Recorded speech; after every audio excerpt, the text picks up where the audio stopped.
Hi అండి. చేపల మామిడికాయ కర్రీ ప్రిపేర్ చేద్దాము. ఇందులో వంకాయ వేసి వండితే ఇంకా టేస్ట్ చాలా బాగుంటుంది. పొయ్యి మీద కళాయి పెట్టేసి అందులో ఆయిల్ వేసుకొని గుప్పుడు కరివేపాకు 2 ఉల్లిపాయలు తురుముకొని వేసి గోల్డెన్ కలర్ వచ్చాక ఫ్రై చేసుకోండి.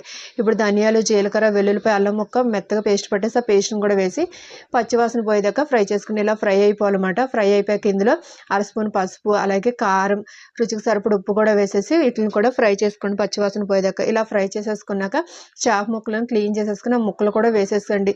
వేసి 2 నిమిషాలు ఉంచండి. మసాలా అంతా ముక్కలో పడుతుంది. ఇప్పుడు నిమ్మకాయ సజ్జన చింతపండు రసాన్ని వేసుకోండి. ఆల్రెడీ మామిడికాయ వేస్తాం కాబట్టి ఆ రసం సరిపోతుంది. వేసేసి ఇప్పుడు సన్నగా మనం చీల్చుకున్న పచ్చిమిరకాయలు వేసుకోండి.